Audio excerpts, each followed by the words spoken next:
This was probably a late 80s, early 90s remod, but it's decided to run the plumbing around this opening and then didn't do the opening correctly. This is not an easy task. Hello, everybody. It's your girl, Rachel Saltmarshall, the Black Lady Contractor, and we are in University District, Detroit. It is one of many premier neighborhoods here in the city of Detroit. Pretty nice size, uniquely structured brick homes.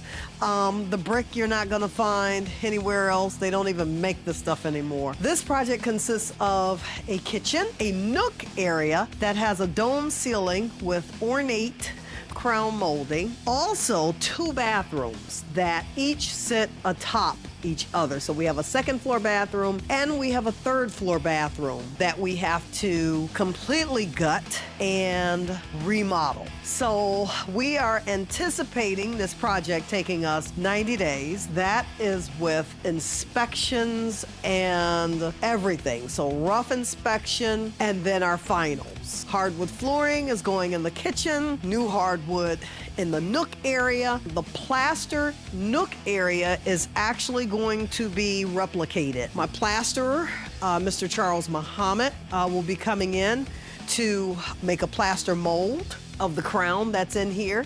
And the dome ceiling, while it's textured, now the clients don't really like the texture. So the texture is gonna go away and it's actually gonna be a smooth ceiling in that nook area.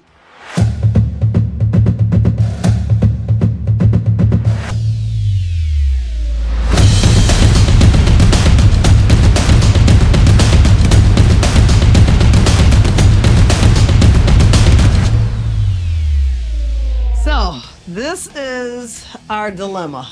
Someone had the ingenious idea, because they wanted to, be able to look in here and can on, and took the wall out. None of these are solid members. This is all plywood board. This here is, I believe, 1, 2, 3, 4, 5 pieces of plywood that they just cut down, stuck together, and said, this'll hold. So they gnawed through the studs. Look at all this just to get this one piece of conduit in. The most horrible thing is the fact that this is a load wall. It is carrying a load. The joists in the ceiling, they handshake. So you got this joist coming this way, resting on these double top plates. The other joist coming from the opposite direction, resting on the top plate. So this in turn becomes a wall that's actually carrying a load. There's also a bathroom above it. The weight of the floors in these bathrooms, what you say, Bryce? So that's what's sitting, that's resting on top of here as well. Oh, wait a minute, so we got 2 though. We got this one, and then we got the 3rd floor bathroom. What's on the 3rd floor bathroom? Was it tile up there or just a vinyl floor? Hardwood. Yeah, on the 3rd floor. So I guess that's a saving grace, I don't know. But this right here is fucked up. Now, one issue that we ran into was the wall in the kitchen. There's an opening in there. There was a previous remodel done on this kitchen, probably early 80s. The tile and everything says early 80s, early 90s. When they did this remodel, somebody wanted to have the little opening, the little countertop space looking into the nook area. And so they chopped up the studs. They murdered them. They rediverted the pipes. In doing so, they rendered the wall unstable.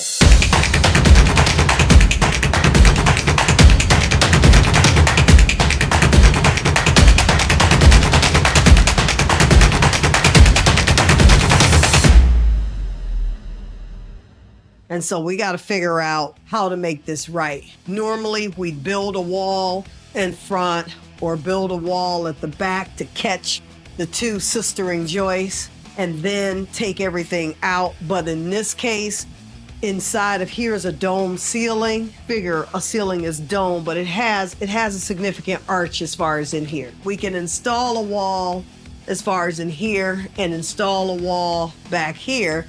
But now it's a matter of trying to figure out if we can reconfigure these pipes. That's the burning question.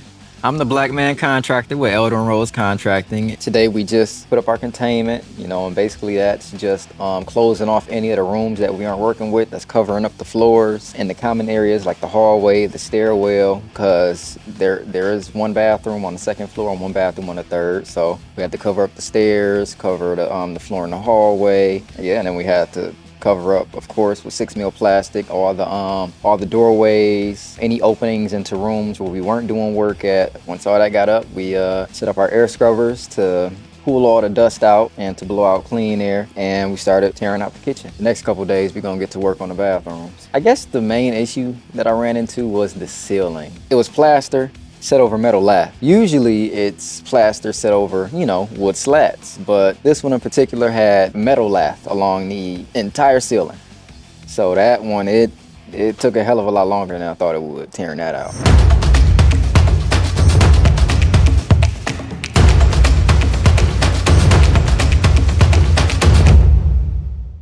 Because they in turn took all the plumbing, which was 9 times out of 10 running straight into the floor, and decided to run the plumbing around this opening and then didn't do the opening correctly.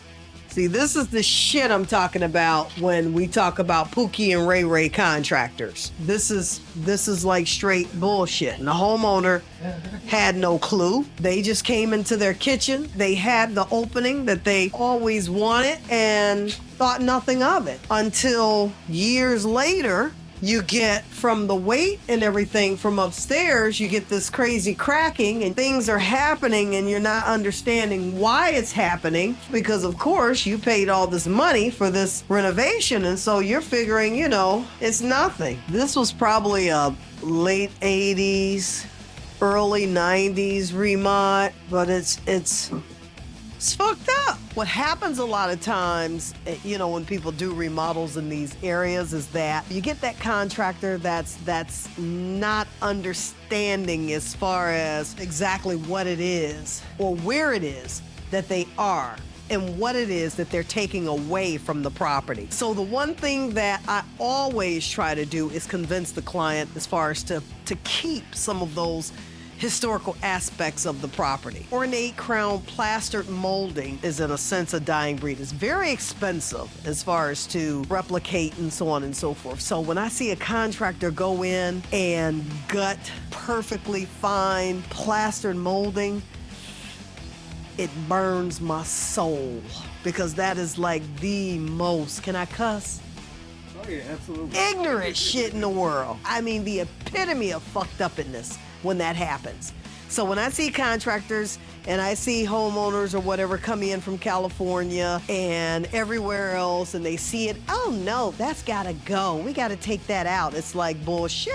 We're trying to save it. Because again, everybody has just, plain smooth walls and ceilings and shit. But when you get a house like this that has character, you wanna keep that character. And so that's what we're gonna do as far as in this particular project.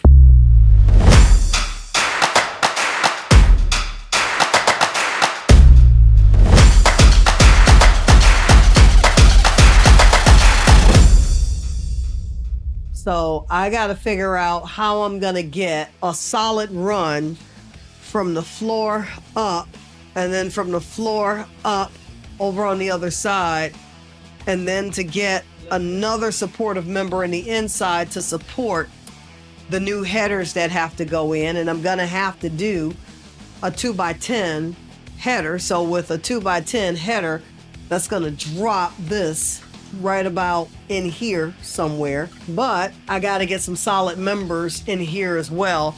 And then I have to see if anything can be done with this plumbing. Even if the ceiling were dropped just a little bit, but I don't know if that would make a difference because we have steam heat in here, so there are radiators in here. And so that's what a lot of this this plumbing is. This is a line to a radiator. Best solution to me, since it is a low wall, would be to close it back up, add the studs in here, run the pipe straight down, because it's all of this stuff that's making it difficult in order to be able to continue with this here.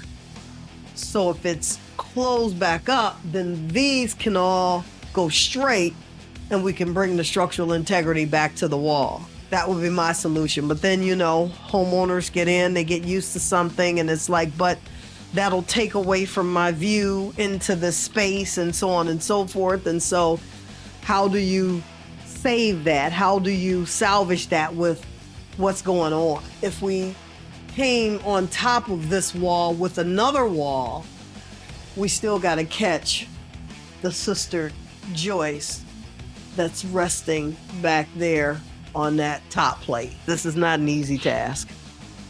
It's not an easy task. I gotta call Al over here. Al is HVAC mechanical, but his specialty is boilers. We see some water lines up there that have been severed and disconnected. And then I saw another one over in here. I saw that looks like a 1-inch pipe that's been severed up in there. And we didn't know which way the joists were running, only because we have a couple different load beams as far as in the basement. And so it wasn't until we opened that wall up that we found that the wall is actually load bearing.